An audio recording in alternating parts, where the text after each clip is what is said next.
आए जब कष्ट, बहुत कष्ट का जीवन चल रहा हो, बहुत कष्ट की जिंदगी चल रही हो, ध्यान लगाना, अगर कष्ट का जीवन चल रहा हो, तकलीफ की जिंदगी चल रही हो, 5-7 सोमवार, या तो 5 सोमवार या 7 सोमवार, हाथ में दुर्वा, मान लो ये तुमने दुर्वा ले ली, हाथ में दुर्वा, एक बेलपत्र, और उसी हाथ में अपने घर का भरा हुआ 1 लोटा जल, पहले रखना है दुर्वा, फिर रखना है बेलपत्र, उसके बाद में हाथ में 1 लोटा जल, और दोनों हाथों का स्पर्श करते हुए जो अपना पूजन का कक्ष होता है घर के अंदर का, उस पूजन कक्ष की साक्षी में खड़े होकर अपने कुल देवता, पितृ देवता और अन्य देवताओं का स्मरण करते हुए, बाबा बहुत दुखी हूँ, बहुत तकलीफ में हूँ, बहुत कष्ट में हूँ, मेरा परिवार आज तकलीफ में है, मेरा परिवार आज कष्ट में है, दुख में है, कष्ट में है। बाबा को अपने मन का भाव कहते हुए, हृदय से प्रार्थना करते हुए अपने घर के मंदिर से निकलकर फिर उस जल को लेकर शिवालय तक जाओ और दक्षिण की ओर खड़े होकर उत्तर की ओर मुख कर कर जल समर्पित करो। बेलपत्र और दुर्वा दोनों को अशोक सुंदरी वाली जगह पर चढ़ा दीजिए। अशोक सुंदरी की जगह तो सबको मालूम है ना, अशोक सुंदरी वाली जगह पर उस बेलपत्र और दुर्वा को समर्पित कर दो।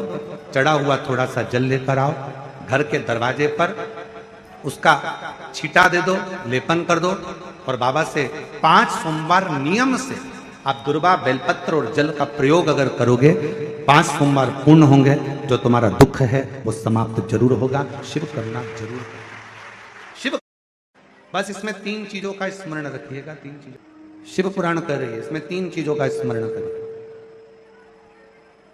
पहले नंबर पर दुर्वा, दूसरे नंबर पर बेलपत्र, और तीसरे नंबर पर जब जल चढ़ाकर वापिस आओ तो अपने घर में प्रवेश के पहले देहली पर, चौखट पर भगवान शंकर के अपने घर के द्वार पर शिव का नाम लेकर जल का सिंचन। 3,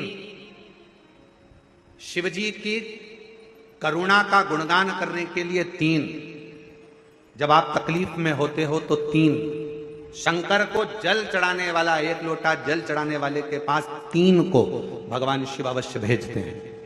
दुख को समाप्त करने से पहले 3 को मेरा शंकर आपके दरवाजे पर जरूर भेजता है। पहले नंबर पर मां आद्य शक्ति दुर्गा को आपकी पड़ोसन के रूप में, आपके रिश्तेदार के रूप में, आपके कुटुंबी के रूप में, आपके संबंधियों के रूप में, किसी ना किसी के रूप में आपके पास भेजकर बोलेंगे, क्यों घबराती हो, क्यों चिंता करती हो, क्यों टेंशन लेती हो। मैंने सुना है कथा में, बाबा ने ये बताया था, एक काम कर, 1 बेलपत्र, 1 दुर्वा लेकर जा, बताएगी, आएगी, बैठेगी, सुंदर, उस दिन उसका चेहरा देखोगे आप तो आपको लगेगा ये मेरी पड़ोसन नहीं हो सकती। उसका चेहरा देखोगे तो आपको लगेगा ये मेरी देवरानी नहीं, ये मेरी जेठानी नहीं, ये मेरी ननंद नहीं, ये मेरा रिश्तेदार नहीं। आज इसका चेहरा कुछ और बोल रहा होगा, जब होगी तब कोई तुम्हारे कहेगा, धीरे से, सामने नहीं आएगा तो सुंदर स्वरूप धारण कर कर स्वप्न में आकर कहेगा। ऐसा लगेगा कोई तुम्हें जगा कर कह रहा है कि तू घबराना मती, तू ये कर लेना, समझ, धीरे से, सामने नहीं। अपनी अर्धांगिनी पार्वती को तुम्हारे पास भेज दिया, मेरे शिव ने अपनी पत्नी को तुम्हारे पास भेज दिया। दूसरे नंबर पर मेरे भोले बाबा, मेरे शंकर, मेरे त्रिकालदर्शी, मेरे करुणा सागर, मेरे शंकर। दूसरे नंबर पर अपने गण भृंगी को भेज देते। शिव जी के गण श्रृंगी और भृंगी का कर्म क्या? श्रृंगी शिव से दूर नहीं होता और भृंगी शिव जी की आज्ञा पाकर शंकर के भक्त के पास जाकर बैठता है। शिव जी अपने दूसरे पात्र को भेजते हैं भृंगी को। भृंगी दूसरे नंबर पर जाता है, उसका काम क्या है, भृंगी का कर्म क्या है? तो कहा भृंगी कभी भी सामने अपने प्रतिबिंब से नहीं आता, किसी का स्वरूप धर कर नहीं आता। भृंगी आपके हृदय में आकर भीतर से बोलने का प्रयास करता है, ये काम गलत हो रहा है, इसको रोक ले। तेरा मन से अंदर से बोलने का प्रयास करेगा, एक काम कर, तू वहां चले जाए, ऐसा हो सकता है, तू ऐसा कर ले, तू वैसा कर ले, वो बताने का प्रयास करेगा, वो आपको। दूसरे नंबर पर भृंगी आपके मन की वाणी को शिव तक पहुंचाने का प्रयास करेगा। और तीसरे नंबर पर भगवान शंकर अपने भक्त का दुख हरने से पहले तीसरे नंबर पर भेज देते हैं अपने नंदीश्वर को, अपने नंदीगण को। मेरे शिव भेजते हैं। नंदी का काम क्या है? जैसे ही नंदी आता है, कोई व्यक्ति के रूप में, किसी रूप में, किसी फोन के रूप में, किसी कॉल के रूप में, किसी पत्र के रूप में, किसी मैसेज के रूप में, जब नंदी तुम्हारे घर में प्रवेश करता है तब वो तुम्हारे रास्ते को क्लीन कर देता है, रास्ते को साफ कर देता है, उसको मार्ग को प्रशस्त कर देता है। आप दिल से उससे कहो, जहां तार ना जुड़े। प्रदोष काल के समय पर बट वृक्ष के नीचे दिया लगाया जाता है। बट वृक्ष के नीचे लौंग का मात्र भोग रख दिया जाता है। लौंग मात्र, अगर बट वृक्ष के नीचे दिया लगाकर एक लौंग का जल या लौंग भगवान बटकेश्वर महादेव के नाम से भी अगर शिव को समर्पित करी है तो ये निश्चित है कि कर्जा कितना भी भारी होगा वो कर्जा चूकेगा जरूर, और कहीं ना कहीं से लक्ष्मी की व्यवस्था देवादिदेव महादेव करेंगे। चढ़े हुए जल को जब आप थोड़ा सा लेकर आते हो, आपको बताया था ना कि खाली लोटा नहीं लाना चाहिए, खाली कलश शंकर जी के मंदिर से वापस नहीं लाना। शंकर भगवान को जल चढ़ाया, चढ़ाने के बाद थोड़ा सा जल हाथ में या कटोरी में या कलश में झेल लिया, भले 2 बूंद लाओ पर अपने घर पर लेकर आओ। उस 2 बूंद जल का भी स्पर्श कलश के अंदर हाथ की 3 उंगलियां लगाकर अगर त्रिशूल पर टच कर कर मात्र आपने उस कलश के अंदर लगा दिया और वो जल भी आपने अपने घर पर छोड़ दिया, छीट दिया या उसका आचमन मात्र हो गया, तो व्यक्ति का यश बढ़ना अपने आप प्रारंभ हो जाता है। उसकी यश की प्राप्ति उसको होने लगती है, उसको यश की वृद्धि होने लगती, उसको यश की प्राप्ति होने लगती है। एक बार माता सरस्वती जी ने लक्ष्मी जी से कहा, मैं बहुत परेशान हो गई हूं लक्ष्मी, मैं बहुत परेशान हो गई लक्ष्मी। लक्ष्मी जी ने सरस्वती जी से पूछा, क्यों परेशान हो गई सरस्वती, बात क्या है? परेशान होने का केवल कारण इतना सा है कि मेरा काम है गायन करना, मेरा काम है जनमानस में जिसने बहुत अच्छा काम किया होता है उसका गायन करना, देवता में उसका व्याख्यान वर्णन करना। मैं इसलिए परेशान हो गई हूं कि 33 कोटि देवी देवता में केवल एक देवता ऐसे हैं, देवादिदेव महादेव, जो बिना सोचे समझे दान करते रहते हैं, बिना सोचे समझे पुण्य करते रहते हैं, बिना सोचे समझे दान करते रहते हैं, कुछ सोचते ही नहीं, उन्होंने उठाया और दे दिया। इनके दान का मैं व्याख्यान करते करते, इनके दान का वर्णन करते करते, इनके दान का गुणगान करते करते, इनके दान का महत्व कहते कहते कहते कहते मेरा मुख थक गया है। अब मैं करूं तो करूं क्या? इतने में लक्ष्मी जी बोली, जितनी तू परेशान है उससे दुगनी मैं परेशान हूं। अब लक्ष्मी जी ने जैसे कहा कि मैं परेशान, तो सरस्वती जी ने पूछा कि तू क्यों परेशान है? अरे भोलेनाथ जी का क्या है, कहीं पर भी चले जाते हैं, किसी को भी देख लेते हैं, 1 लोटा कोई पानी चढ़ाते दिखता है, तुरंत खड़े होकर कह देते हैं, जा तेरे पास में संपदा की कभी कमी नहीं होगी। अब वो तो के आ जाते हैं, लक्ष्मी जी कर रही, इतनी ड्यूटी बढ़ गई, इतनी ड्यूटी बढ़ गई कि मुझे दौड़ दौड़ कर उनके यहाँ संपदा देने जाना पड़ता। अब मैं भी परेशान हूं। अब ये दोनों परेशान होकर ब्रह्मा जी के पास गए। अब ब्रह्मदेव से कहा, प्रभु इतने में सरस्वती जी बोली, स्वामी स्वामी स्वामी। स्वामी जी ने कहा, क्या बात है? ब्रह्मदेव बोले, तुम दोनों आज मेरे पास किस लिए आई हो? सरस्वती जी बोली, मैं बहुत परेशान हो गई। लक्ष्मी जी बोली, मैं भी परेशान हो गई। सरस्वती जी बोली, क्यों परेशान हो गई? तो कहा कि शंकर जी का गुणगान गाते गाते, गुणगान गाते गाते, अब कोई आप एक माता ने कल पत्र लिखा था, उस पत्र में लिखा था कि अगर मैं पूरी जिंदगी शंकर का गुण, आपने वो बड़ा पत्र देखा था ना, उस पत्र में लिखा था कि अगर मैं पूरी जिंदगी शिव का गुणगान गाती रहूं कि शंकर जी ने क्या क्या दिया है तो वर्णन नहीं कर सकती। जब इंसान की यह हालत है तो देवताओं की क्या हालत होगी? तो सरस्वती जी ने कहा, मैं गुणगान कर करके थक गई। लक्ष्मी जी करी, मैं दे दे के थक गया। इसलिए ब्रह्मा जी तुरंत उठकर बोले, तुम दोनों से ज्यादा मैं परेशान, तुम दोनों से ज्यादा मैं परेशान हूं। तो इतने में तुरंत लक्ष्मी और सरस्वती जी ने पूछा, तुम कैसे परेशान हो? ब्रह्मा जी बोले, मैंने किसी के भाग्य में लिख दिया कि ये जिंदगी भर ठोकर खाएगा, ये जिंदगी भर रोएगा, ये जिंदगी भर तकलीफ भोगेगा, इसको ये रोग आएगा, इस रोग में ये बीमार होकर समाप्त हो जाएगा। मैंने इसके भाग्य में इतना इतना लिखा और वो 1 लोटा पानी लेके शंकर जी के मंदिर पहुंच गया और शंकर जी ने उसका भाग्य बदल दिया। तो मेरी लिखनी को भी भाग्य को बदल दे रहा है। ये कलयुग में हो क्या रहा है समझ में नहीं आ रहा। ब्रह्मा करें कि मेरी लेखनी को पलट दे रहा है, वो महादेव से मैं भी परेशान हो गया। तीनों मिलकर पार्वती जी के पास पहुंच गए। माता पार्वती जी बैठी थी, तब साधना में मिलीन थी। अब तीनों बैठकर भगवान पार्वती जी के पास पहुंचे। माता पार्वती जी ने पूछा, ब्रह्मा, लक्ष्मी, सरस्वती, आज कैसे आना हुआ? सरस्वती जी बोली, हम बड़े परेशान हो गए, तुम्हारे पति तब पुण्य कर रहे, तब पुण्य कर रहे, इतना दान कर रहे कि हम बोल बोल के थके जा रहे हैं। लक्ष्मी जी दे दे के थकी जा रही है। अच्छा, और ब्रह्मा जी तुम कैसे आए? ब्रह्मा जी बोले, मैंने ललाट पर लिखा था कि ये दुख भोगेगा, तकलीफ भोगेगा, कष्ट भोगेगा, इसकी किस्मत में कभी मकान नहीं रहेगा, इसकी किस्मत में कभी जमीन नहीं रहेगी, इसकी किस्मत में संतान नहीं रहेगी, इसकी किस्मत में ऐसा रहेगा। मैंने कितना कितना लिखा था, पर वो लोटा भर के शंकर जी को जल चढ़ाता है और देवादिदेव महादेव प्रसन्न होकर उनके भाग्य को बदल देते हैं। हम तीनों परेशान हो गए, इसलिए हम अपनी नौकरी छोड़ने के लिए आए। हमें अब यहां सर्विस करना ही नहीं, जब हमारी चले ही नहीं तो हम करके करेंगे क्या? पार्वती मैया आप कुछ कहो। पार्वती जी बोली, मेरा पति मेरे कहने में कभी नहीं चलता, मेरे कहने में चले ही नहीं तो मैं बोलूं क्या उसको? वो मेरे कहने में चलते तो मैं कह रही थी। फिर भी अगर आप कह रहे हो तो मैं बात करती हूं। पार्वती जी भी शिव जी के पास गईं, लक्ष्मी सरस्वती ब्रह्मा तीनों चारों शिव जी के पास गए, भोलेनाथ जी को एक लोटा जल चढ़ाया, शंकर जी प्रसन्न हो गए। प्रसन्न होते से बोले मांगो तुम्हें क्या चाहिए। इतने में ब्रह्मा जी बोले तुम ही देख लो, अब भी क्या भी हो गया, अब भी 1 सेकंड हुआ बस, तुमने पानी चढ़ाया और वो बोल दिया मांग क्या चाहिए। अब इतने में पार्वती जी बोली प्रभु बस इतना सा चाहिए। ब्रह्मा जी बड़े दुखी हैं, क्यों?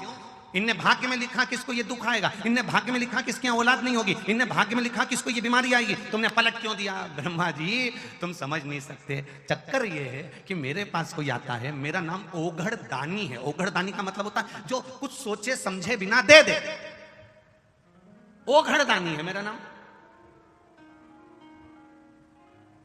तो ब्रह्मा जी बोले तो तुम्हारे पास जो हो वो दो ना। शंकर जी बोले मेरे पास जितना था मैंने सब लुटा दिया, बस केवल डमरू बचा है, केवल अकेला डमरू और गले में सांप त्रिशूल। और कोई भी अभी तक मंदिर में आया उसने आज तक नहीं किया कि तुम्हारा सांप दे दो। बोलो रे नोएडा वाले, तुमने कभी कहा हो जाकर कि तुम्हारा सांप दे दो, या तुमने कहा हो तुम्हारा डमरू दे दो या त्रिशूल? ना ना ना, आज तक कोई मंदिर में आके बोला ही नहीं कि तुम ये दे दो। जो भी आता है अच्छी चीजें मांगता है। तो शिव जी बोले मेरे पास जो था मैंने सब दान कर दिया, मैं तो खुद शमशान में रहता हूँ, वहां पर कुछ भी नहीं रहता, और गुफा के अंदर रहता हूँ, वहां भी कुछ नहीं रहता, इसलिए तो फिर तुम ये बोलना बंद कर दो। शंकर भगवान बोले मैं बोलता हूं, तुम देने जाते ही काहे को? कौन ने कहा कि तुम जा? अरे प्रभु तुम तो कहकर चले जाते हो कि जा, तेरे घर में संपदा की कमी नहीं होगी। अगर लक्ष्मी जी नहीं जाती है तो नारायण रुष्ट होकर बैठ जाते हैं और कहते हैं तूने मेरे शिव का कहना नहीं माना, आज से मैं तेरा मुख नहीं देखूंगा, इसलिए लक्ष्मी को दौड़ना पड़ता।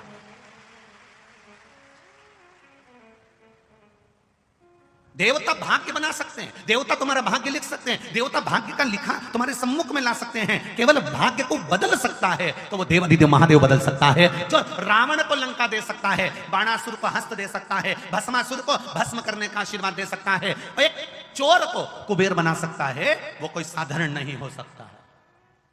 एक चोटे को जो चोरी करने शंकर के मंदिर गया है, तुम एक लोटा जल लेकर शिव जी के मंदिर में जाते हो, विचार करिएगा, आपको लगता होगा एक लोटे जल से कुछ नहीं होता होगा। फालतू की बात, फालतू की बात। जो तुमको ज्ञान दे कि लोटा भर के पानी चढ़ाने से कुछ नहीं होता, लोटा भर के जल चढ़ाने से कुछ नहीं होता, जो तुमको ज्ञान दे तुम उससे कह देना तूने चढ़ा के देखा क्या? 2-3 महीने तू मंदिर गया क्या?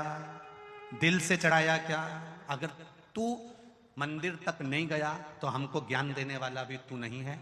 हमारी मर्जी, मैं चाहे जो करूं मेरी, मैं चाहे मंदिर जाऊं, मैं चाहे झाड़ू लगाऊं, मैं चाहे जल चढ़ाऊं, मैं चाहे पत्ती चढ़ाऊं, मेरी मर्जी। ये ना तो मैंने तुझसे पूछा ना पूछा, क्या है? श्री शिवाय नमस्तुभ्यम, श्री शिवाय नमस्तुभ्यम, क्या है? क्या है ये? तो श्री शिवाय नमस्तुभ्यम, श्री शिवाय नमस्तुभ्यम, क्या है ये? तो भगवान शंकर को नमन करना लिखा है कि श्री शिवाय, बोलो बोलो जम के, शिवाय ये तो शिव जी को नमन करना लिखा है, ये तो मंत्र है ही नहीं।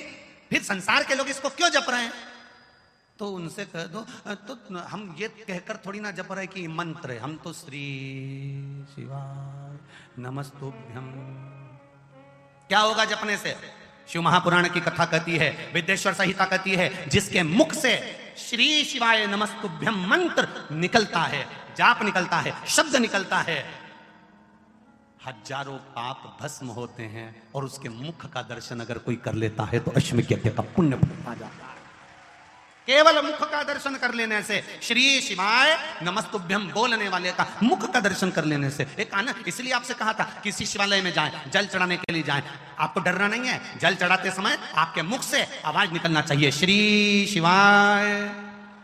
जल चढ़ाते समय तुम्हारे मुख से आवाज निकले। क्यों? अगर पास में खड़ा हुआ व्यक्ति कुछ नहीं बोलेगा, उसके कानों में भी अगर ये मंत्र जाएगा, पलटकर तेरा मुख का अगर वो दर्शन भी कर लेगा तो संसार सागर से पार उतर जाएगा। केवल दर्शन कर लेने वाला। जपो, जपाओ, स्मरण करो। सेठ व्यापार करने जाता है, नाव से व्यापार करने के लिए जा रहा है, रोज जाता, खूब कमा के लाता। उसके दोस्तों ने कहा, भाई तो नाव में बैठ कर जाता है, तेरी नाव पुरानी हो गई है, और पुरानी नाव कभी भी हवा का झोंका चला, तूफान आया, तेरी नाव डूब जाएगी। तू एक काम कर ले, अपने गांव के पास में एक पानी में तैरना सिखाता है, उससे तू तैरना सीख जा। उसने कहा, मैं तैरना नहीं सीखना चाहता। कितने दिन लगेंगे? उसने कहा, वो कह रहा था 3 दिन के अंदर सेठ जी को मैं तैरना सिखा दूंगा। 3 दिन लगेंगे बस, और तैरना सिखा दूंगा। अब 3 दिन, सेठ जी ने कहा 3 दिन में अगर तैरना सीखूंगा तो व्यापार कैसे कम नहीं रह जाएगा? व्यापार करने जाऊंगा तो करोड़ों का धन कमा के लाऊंगा, लाखों का धन कमा के लाऊंगा, और तू कह रहा है कि 3 दिन सीखने में लगा दूं? मैं सीखना विकना नहीं है। तो मैंने उस तैरने वाले व्यक्ति से पूछा, मान लो अगर कोई तैरना नहीं सीखे, मेरा दोस्त अगर तैरना नहीं सीखे तो क्या करना चाहिए? उसने कहा, तुम्हारे दोस्त को कह देना 2 खाली पीपे ऊपर से बिल्डिंग कराकर उसका छेद बंद कर खाली पीपे को नाव में रख ले, तो कभी अगर तूफान आएगा तो वो खाली पीपे पकड़कर पानी में अगर कूद भी गया तो उसको भले तैरना नहीं आता तो भी वो बच जाएगा, मरेगा नहीं। रख ले खाली पीपे दो। अब मित्रों ने सेठ जी से कहा, एक काम करो, तुम इतना कमाने में लगे हो, तुम्हें तैरना सीखना नहीं है, तैरने के लिए तुम्हारे पास टाइम नहीं है सीखने के लिए, तो तुम 2 खाली पीपे रख लो। उसने कहा, इतना कह रहे हो तो 2 खाली पीपे मेरी नाव में रख लेता हूं। उसने नाव में 2 खाली पीपे रख लिए। अब नाव के अंदर 2 खाली पीपे रखे, चले, 1 आध महीना निकला। 1 महीना निकलने के बाद अपने गांव आ रहा था, इतने में तूफान चल गया। और जो नदी में, तालाब में, सरोवर में, समुद्र में तूफान चला, तूफान चलते ही नाव डोलने लगी। जितने लोग नाव चलाने वाले थे वो कूद कूद कर भागने लगे, क्योंकि उनको तैरना आता था। इसको तैरना नहीं आता था। इसने एक व्यक्ति से पूछा, नाव चलाने वाले से, मेरे पीपे कहां हैं? उसने कहा, तुम्हारे सिर के पास में रखे। उसने उठा, सब कूद गए, तैर कर पार निकल गए। नाव डूबने लगी। इसने विचार करा, करूं तो करूं क्या, मुझे तैरना नहीं आता, पर पीपे पकड़कर उतरना है, बस खाली पीपे उठाना था। उसी के पास में 2 पीपे भरे हुए सोने के मुद्राओं से रखे हुए थे, जिसको वो कमा कर ला रहा था। उसके मन में आया, अगर खाली पीपे लेकर कूदा तो क्या मतलब का, भरे हुए पीपे मेरे सोने से भरे हुए, मुद्राओं से भरे हुए हैं, इनको कैसे छोड़ दूं, कैसे छोड़ूं, कैसे छोड़ूं? मुद्रा से भरे हुए ये पीपे, सोने की मुद्राओं से भरे हुए ये पीपे, मैं इनको छोड़ूं कैसे? खाली पीपे उसने छोड़ दिए नाव के अंदर, और भरे पीपे लेकर कूद गया। आखिरी में जाकर डूब गया, मर गया, समाप्त हो गया। ये सेठ की कथा नहीं, ये अपनी कथा है। हम भी भरे पीपे संभालने में लगे हुए हैं। ये जमीन मेरी, ये जायदाद मेरी, ये संपदा मेरी, ये प्रॉपर्टी मेरी, ये गाड़ी मेरी, ये बंगला मेरा, ये घर मेरा, परिवार मेरा। हम केवल भरे हुए पीपों को संभालने में लगे हुए हैं, पर 2 पीपे, राम नाम के 2 अक्षर, कृष्ण नाम के 2.5 अक्षर, पंचाक्षर मंत्र शिव का, 1 नाम भगवान का, यदि 2 पीपे खाली अर्थात 2 अक्षर का नाम हम अपने पास रख लेते तो शायद भवसागर से पार उतर गए होते, पर नहीं उतर।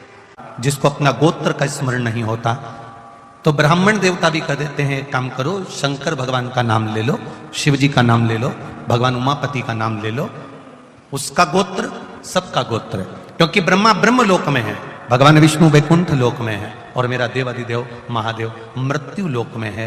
जो पृथ्वी पर है, हमारा गोत्र भी हमारे शिव के समर्पित है। शंकर ही हमारे गोत्र में है और हम ही शंकर के गोत्र में है। नहीं मालूम, हमने उसका भजन कर रहे।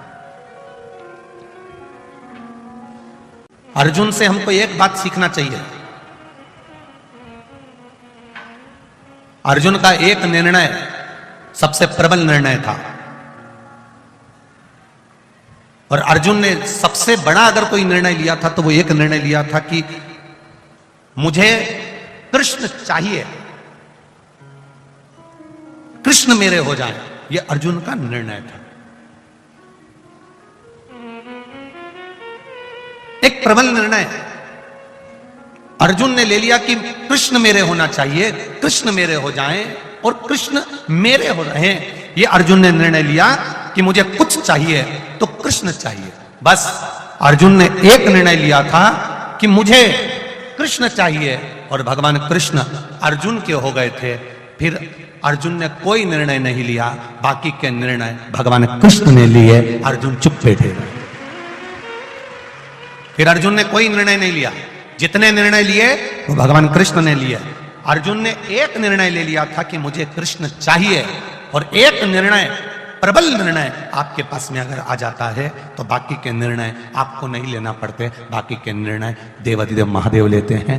आप कृष्ण को चुन लिए, आपने राम को चुन लिया, आपने शिव को चुन लिया, आपने रामायण को चुन लिया, आपने श्रीमद् भागवत को चुन लिया, आपने शिव महापुराण को चुन लिया। आपने एक निर्णय ले लिया कि शिव मेरे हैं, मैं शंकर के मंदिर जाती हूं, मैं शंकर को जल चढ़ाती हूं, शंकर भगवान को एक बेलपत्र चढ़ाती हूं, शिव जी को एक चावल का दाना समर्पित करती हूं, शंकर भगवान को एक धतूरा समर्पित करती हूं, शिव जी को मैं अपना बना रही हूं। एक निर्णय, आपने एक निर्णय, प्रबल निर्णय ले लिया कि मैंने शिव को अपना बना लिया, मुझे शिव चाहिए। बस बाकी के जितने निर्णय, आवाज पकड़ रहा है, बाकी के जितने निर्णय हैं वो सारे निर्णय कोई दूसरा नहीं लेगा, देवाधिदेव महादेव लेगा। अब उसके भरोसे मेरे बाबा दया करना, मैं तेरे भरोसे हूँ, मेरे बाबा दया करना। चुन लिया देवाधिदेव महादेव को, आपने चुन लिया भगवान शिव को। फिर आपने निर्णय ले लिया कि शिव के मंदिर जाना है, शंकर की आराधना करना है, शिव तत्व को जानना है। फिर तारकासुर के तीनों बेटे तारकाक्ष, विदुम्माली, कमलाक्ष की तीनों के प्राण छूट जाते, तीनों से भगवान पशुपतिनाथ बनकर साथ लेते। शिव महापुराण की कथा कहती है, एक बहुत सुंदर संवाद अपने जीवन में उतार कर रखिएगा महाराज।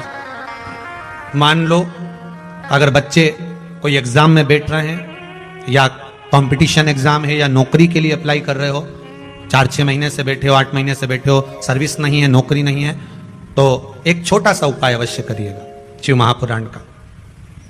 महाराज बेलपत्री के पेड़ के नीचे विराजमान होकर, बेलपत्री के पेड़ के नीचे जिसको नौकरी के लिए या एग्जाम में बैठ रहा है वो जल चढ़ाए, बेलपत्री के पेड़ के नीचे थोड़ा सा दूध चढ़ाए, फिर जल चढ़ाए, और अपने राइट भाग में घी का दिया और अपने लेफ्ट भाग में तेल का दिया। किसी भी प्रदोष के दिन, प्रदोष काल में एक बार लगा दे, उसके बाद में अपनी कामना कर कर बेलपत्री के पेड़ के नीचे धूप लगाकर प्रणाम कर कर आ जाए और चले जाए इंटरव्यू के लिए, बाबा उत्तीर्ण करा ही देगा, नौकरी दिला ही देगा। करना प्रदोष के दिन और प्रदोष काल में ही करें, इसका ध्यान रखें महाराज।